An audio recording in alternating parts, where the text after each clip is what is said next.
welcome to the third episode of the Talk Podcast. We're going to stay over in the NBA. We're going to jump off into some of these prestigious NBA awards that they hand out. So we're going to dive, with that being said, let's get right off into it. We're going to talk about the 3 MVP finalists, the Rookie of the Year, the Defensive Player of the Year, the Sixth Man of the Year, the Most Improved, and the Coaches of the Year award. We're going to dive off into all of those different awards. They cut the participants down to the 3 finalists. That being said, let's start off with the Coach of the Year. We got the 3 finalists is Nick Nurse, Billy Donovan, and Mike Budenholzer. Nick Nurse, the Toronto Raptors coach. Of course, we all know Kawhi Leonard's departure. Everybody thought the Raptors was going to fall off the map. I think people expected them to make the playoffs, but not to be the 2nd seed in the East. And I believe they have the 2nd best record overall. That's saying a lot when you lose a player of Kawhi Leonard's caliber and not add any big names. So with that being said, shout out to Nick Nurse, man. Salute to him.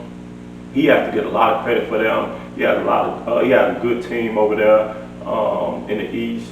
So you know he has a good case to get Rookie of the Year. To get Coach of the Year. Let's go to Billy Donovan in Oklahoma City.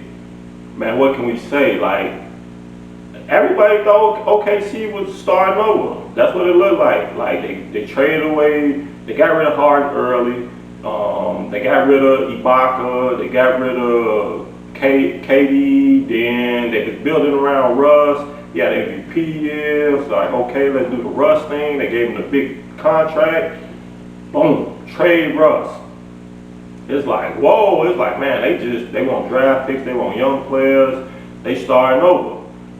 Chris Paul said, not on my watch. Shit, they the 5th seed in the West.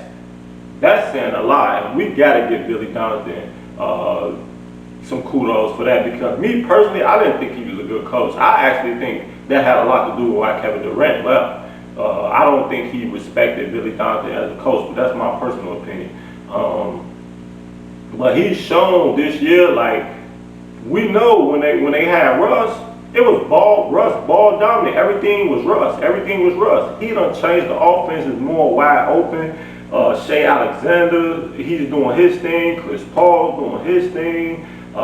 Dennis Schroeder's doing his thing. Gallinari doing his thing. Like, they at each given night, we got 4, 5, 6 players with double figures. That's the type of team they got, where they came from a team where Russ had to do everything. So that's a testament to Billy Donovan with changing strategies, coming up with a different philosophy to go forward with this team, and got them in the playoffs at 5th seed. So that's saying a lot. So he has a good case also. And then we're going to go to Mike Budenholzer, which is the Milwaukee Bucks coach.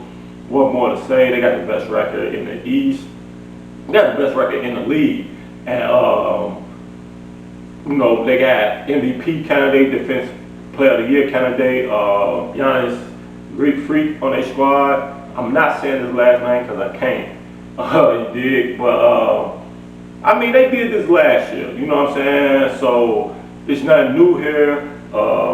Who I think should get the Coach of the Year, I'm going to lean towards Billy Donovan, because, like, that was supposed to be a rebuild. And for him to be doing this in the 5th seed in the Western Conference, losing Russell Westbrook, like, man, we got to give Buddy credit. You know what I'm saying? Like I said, Mike Budenholzer, we seen this before. You know, we knew that they could do this, and, you know, he just did it.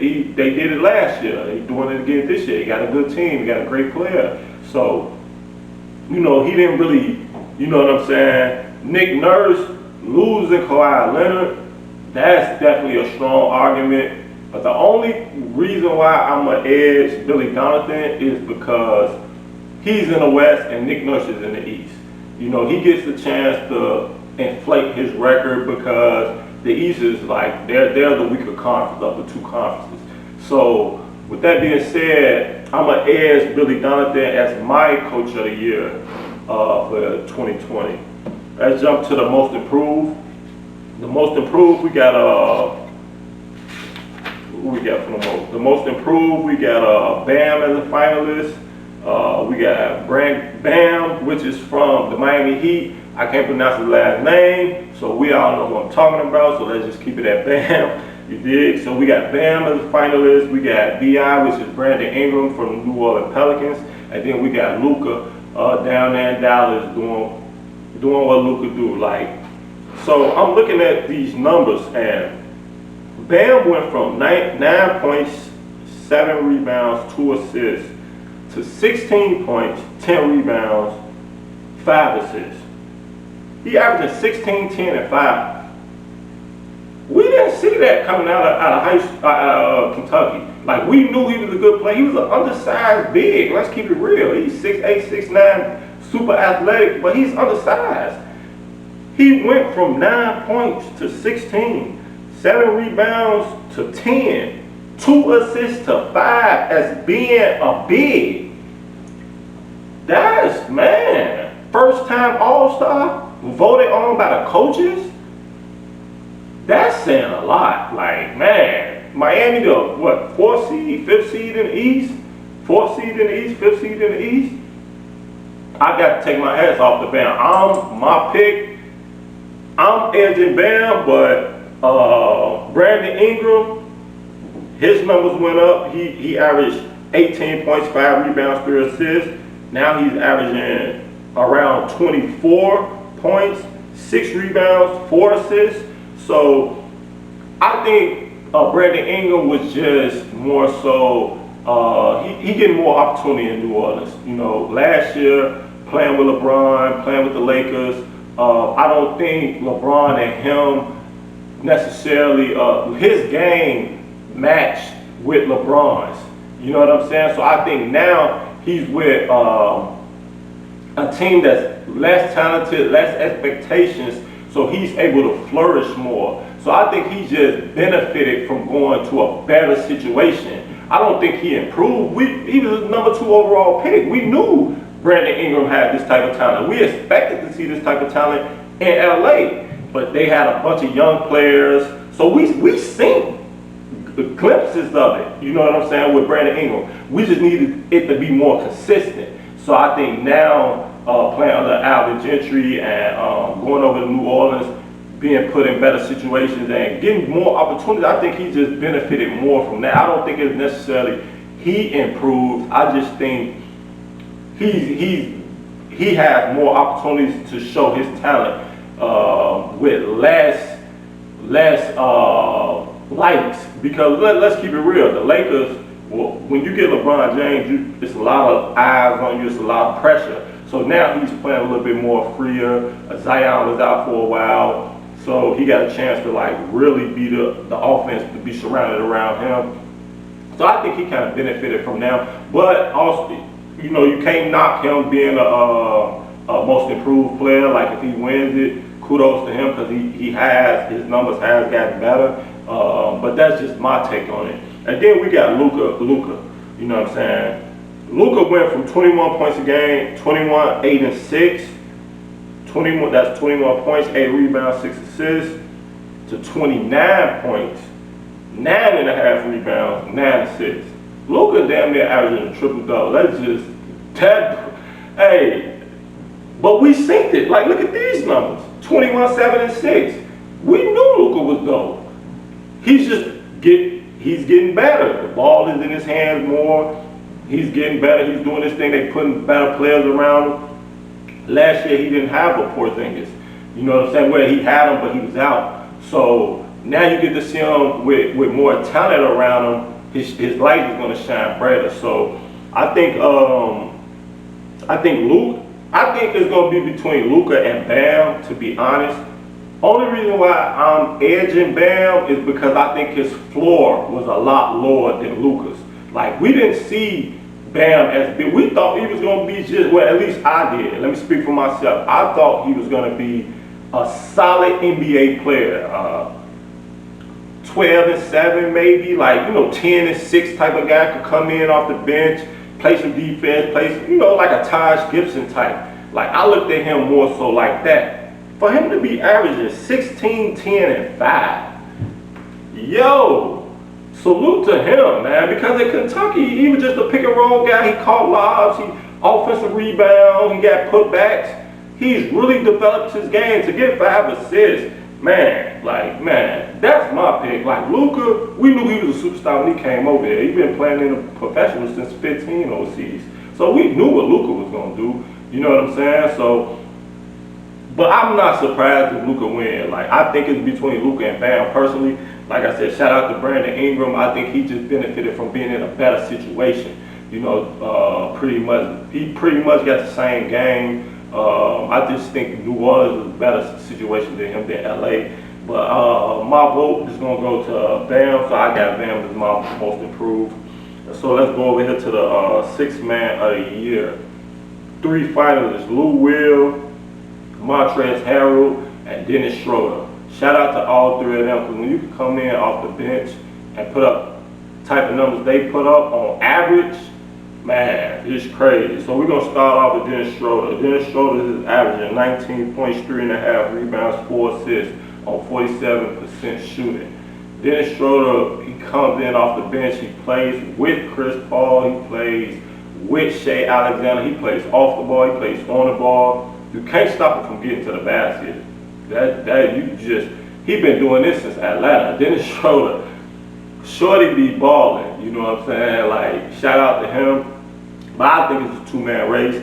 I think it's either Lou Will or Montrezl Harrell. That's my personal pick. That's my personal opinion. Lou Will is averaging 18 points a game, 3 rebounds, 5.5 assists on 41% shooting. The 6th Man of the Year award should be called the Lou Williams Award. Like him and Jamal Crawford, these guys are the poster boys for the 6th Man of the Year. Like so he got like that equity with the award, so it's hard when you hear Lou Williams 6th Man, it's like it's automatic to you. But Montrezl Harrell is averaging 18.5 points, 7 rebounds, 1.5 assists on 58% shooting. Yo, they got 2 players coming off the bench averaging 18 points a game. That's why a lot of people are taking the Clippers. They got Pat Bev, they got Kawhi Leonard, they got Paul George. Then you got 2 players on this coming off the bench on this level with the Morris brother, with Reggie Jackson, with that's why people are so like, oh, the Clippers. But when they come to this 6th Man of the Year award, I'm gonna edge it to Montrezl Harrell because they both averaging 18 points a game, but 58% shooting. Like, bro, only taking half percentage shots and he's making them. So it's gonna be a toss-up between them 2. I could see Schroeder getting, a few votes, maybe 10% of the votes, 5% of the votes. And then the rest will be split between Montrezl and Lou Will. Like I say, Lou Will, that name, like when you hear Lou Will and six man, you kind of automatically check that box. But I think people got to really look at the numbers of what Montrezl Harrell is doing out there. And I'm going to slightly edge it to Montrezl as my 6th Man of the year. Let's look at the Defensive Player of the Year finalists. We got Giannis, the Greek Freak. We got Anthony Davis. And then we got Rudy Gobert. You know what I'm saying? I think this also is a 2-man race, Giannis and AD. But Rudy Gobert, 2-time Defensive Player of the Year. He averaging 2 blocks a game, almost a steal a game. And we know what he do, man. He an anchor. Like, you come down there, you either gonna dunk on him or he gonna block it. Like, he's one of them type of players. Utah, they're not quite the defensive team they used to be, but they're still one of the better defensive teams, and that's anchored by Rudy Gobert. So I don't think this is the year though that we can highlight him when you got players like Giannis and Anthony Davis doing the things that they're doing out there on the defensive end. Let's jump to AD. So we got AD, he's averaging 2.4 blocks a game, which is 3rd in the NBA. He's 4th in defensive rating. So that means, like, I don't know how they come up with it, but when his player, he's guarding somebody, they don't score that much. That's what that sounds like to me, being 4th in overall defensive rating. And then he's 15th in steals per game. That's overall. We talking about a power forward / center, 15th in steals. So that means he's playing lanes. That means he's getting deflections. He's getting tips. So Anthony Davis is being a real anchor in the back line for the Lakers, who's the #1 seed in the West. And I think Anthony Davis' defensive presence allows a lot of stuff to happen over there in LA. So AD is my personal pick. That's who I think should get the award. But let's look at Giannis, the Greek Freak. He averaged 1 block a game. He averaged 1 steal a game. His defensive rating is 96.5. I believe that's like top 5 in the NBA. And he also, Milwaukee Bucks is the #1 overall defensive team in the NBA. So with that being said, you gotta play D. Like everybody on their team play defense. Like if you really break it down, but let's just keep it real. Giannis can guard 1 through 5. And we hear that a lot because now it's kind of like a positionless sport. But I'm talking about 1 through 5 effectively. I'm talking about if you got to get a stop on a wing, you can put Giannis on.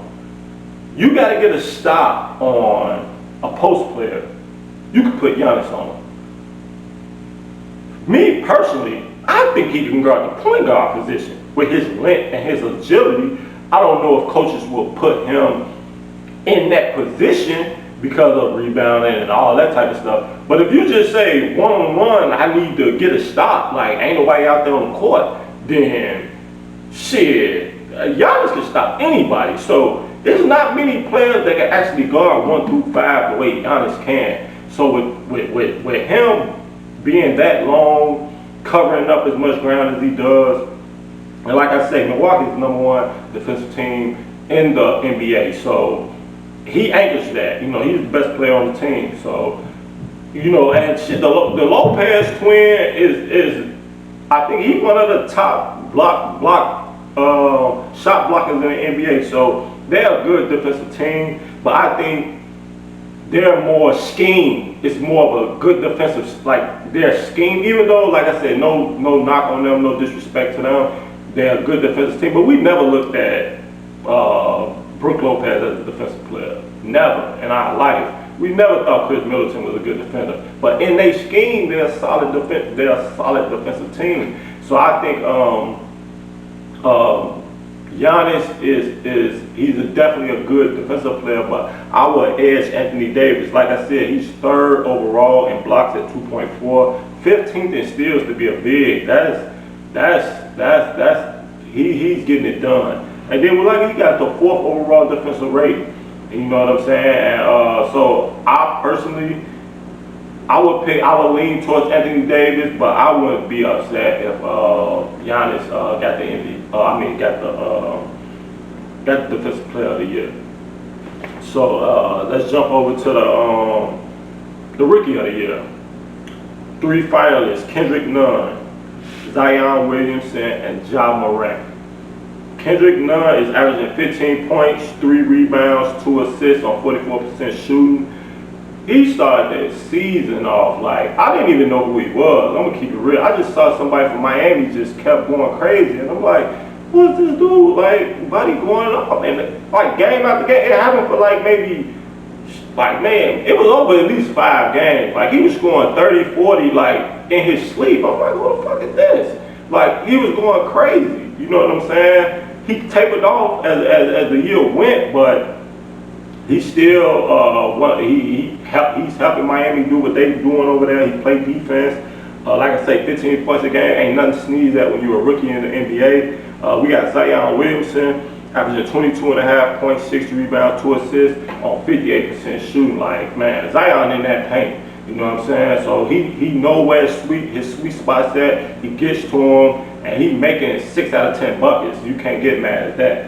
Only knock with Zion, he only played 24 games. So I can't get the rookie of the year to somebody that only played that many games. Like that's just me personally. So I think it's Ja Morant, and it's not close. Averaging 18 points a game, 7 assists, 4 rebounds on 48% shooting. He had Memphis in the playoffs with a 4 or 5 game lead all year. You know what I'm saying? They just lost the play-in bubble game versus Portland the other day. He had 32 points. You know, it was a well-fought game. He was doing his thing. He was balling. So it's like, it's Ja Morant. He played 66 games. To me, I don't think it's close. I think it's Ja Morant. It shouldn't know. Like I said, if Zion played 50 games, Zion would have got it easily. He's must-see TV. You know, he averaged more points, more rebounds, high shooting field goal percentage. But you can't play a third of the season and still win an award, in my opinion. You know what I'm saying? And let's go up to the last but the most important award of the NBA, which is the MVP, the 3 finalists. We got LeBron James, we got Giannis, and then we got James Harden. Shout out to James Harden doing what James Harden do, averaging 34 points a game. He's going to lead the league in scoring once again. Averaging 7.5 assists, 7.5 rebounds, almost 2 steals and a block. Like, James getting it done. I know we got this narrative that he don't play defense and all that. Man, James Harden out there getting it done, man. Like, we just got to get that man his flowers right. He balling. Shooting percentage kind of low. He's shooting 44% from the field, 35 from 3, and 86% from the free throw line. So, James Harden doing what James do. You know what I'm saying? But me, I just think this is a 2-man race. I got it between LeBron and Giannis. We got basically, for all you out there that think Giannis is the MVP, my vote will go to LeBron James. For all you that think Giannis is the MVP because he got the best numbers, because that's all I've been hearing. Well, all of his numbers are better than LeBron except assists. And they got a better record than the Lakers. You know, so how is it not Giannis? So my thing is, if that's how you looking at it, then why do the NBA even have voting then? All they gotta do is just crunch the numbers, put it in the computer. The computer can tell them who the MVP is. Put in team records, put in the players with the best numbers, put them in the computer system, and the computer will tell you this is the MVP for the year. If it's basically strictly off numbers. You know what I'm saying? Because we know it's not based off numbers. But it's based off numbers when the argument is against LeBron, and that's what I'm kind of getting tired of. You know what I'm saying? When LeBron was in the East, all I heard was the East is weak. The East is weak. 8 NBA finals. Oh, the East is weak. The East is weak. MVPs. The East is weak. The East is weak. But now all of a sudden, Giannis doing these historical things. He got the highest PER, I think, in league history. But he in the East. That don't matter now. The East don't matter now. The East being weak don't matter now. But LeBron, it mattered. Number 1 team in the Western Conference, tougher conference. 25.5 points, 10 assists, 8 rebounds, a steal a game. In year 17, people, led the league in assists, changed positions in year 17. What are we really talking about? Like, if it's just about numbers, ask me this, tell me this. The year Derrick Rose won the MVP, LeBron led him in every statistical category. I believe assists, they were tied though. In assists, I believe they were tied. But every statistical category, LeBron averaged more points, more rebounds, more steals, more blocks, so a higher field goal percentage, and a higher 3-point percentage. But Derrick Rose won the MVP. Is it just about numbers? So what are we talking about? What are we really talking about? The Bulls had a better record than the Miami Heat by a couple of games. I believe the Bulls was the first seed, Miami was the second seed.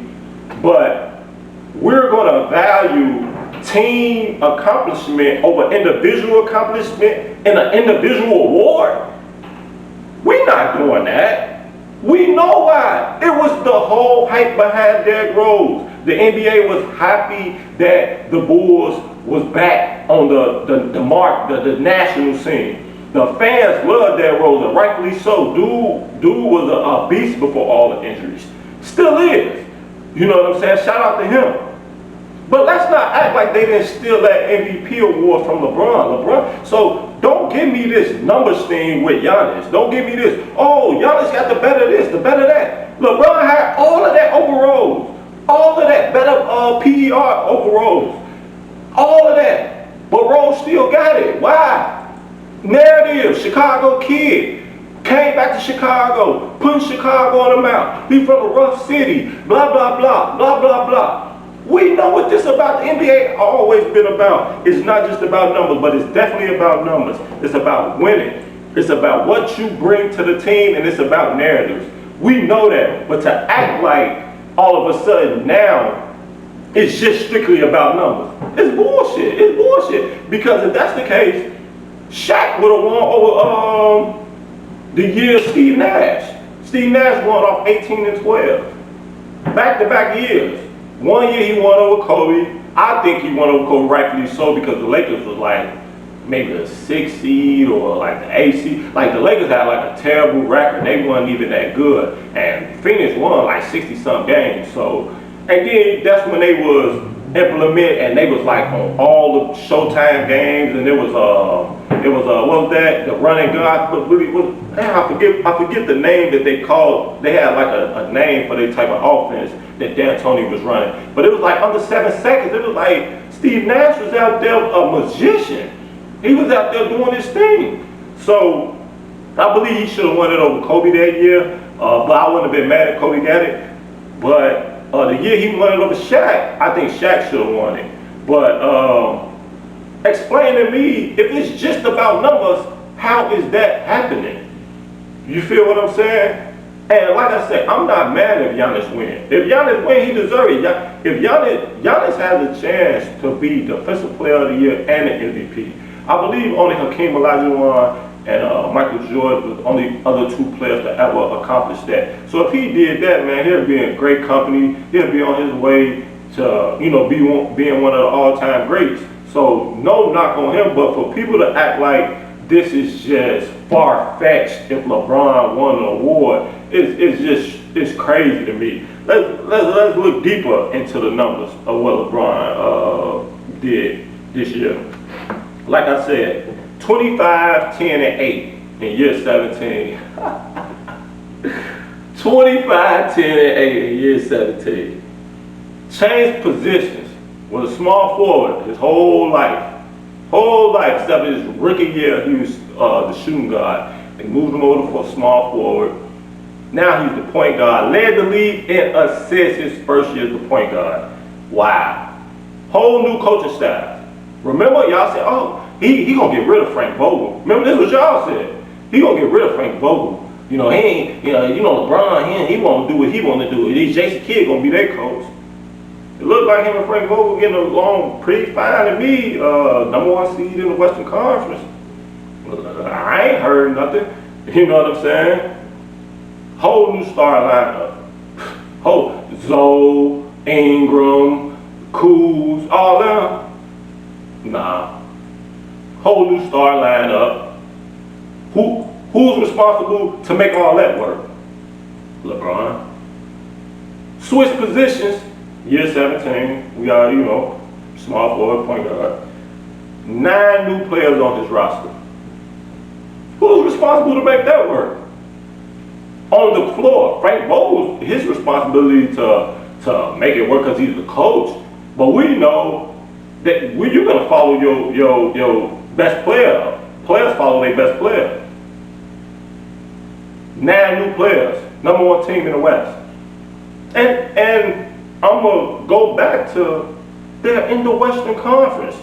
They don't get to beat up on the Knicks 4 times. They don't get to beat up on the Bulls 4 times. You know what I'm saying? They don't get to beat up on Orlando and all them teams. They don't get to beat up on them teams. You know what I'm saying? They play in a Western Conference that's deep. You know what I'm saying? In this bubble, the West invited 13 teams. The East invited 9. That was for a reason. You know what I'm saying? And I hear Anthony Davis, this is something else y'all said. LeBron don't know how to play with bigs. He needs shooters. He's going to make Anthony Davis a jump shooter. Blah, blah, blah. Anthony Davis still get his looks down there. Anthony Davis down there eating. He cooking. LeBron adapted his game and still 25, 10, and 8. You feel me? So let's stop with the narrative, with the BS. You know, if you're not a fan of LeBron, all right, cool, you're gonna go with the other player. But let's stop acting like it's far-fetched if he did win. I think Giannis is gonna win it. You know what I'm saying? But me personally, I feel LeBron should win it because he brought more to the Lakers organization and team as a whole than what Giannis. Giannis is status quo, plug and play. They got the same team, the same group of guys. The East is weak. It's easy to dominate over there. He's just doing what he do. They got him more help. They brought in Marvin Williams. They brought in Kyle Korver. They brought in the other Lopez twin. They got him more help, so he's just gonna stay status quo. LeBron had a bunch of misfits. Dwight, ain't nobody want Dwight. We thought Dwight was done. Dwight looking good. You know what I'm saying? We got JR. We thought he didn't even play in Cleveland. You know what I'm saying? We got Dion Waiters. They let him go in Miami. He a misfit. LeBron got him. You know what I'm saying? He turning this shit. He putting all this shit in the pot and stirring it up and making gumbo. You know what I'm saying? He just, what you need, what you need, what you need. That's what he do. That's the LeBron effect. #1 team in the West.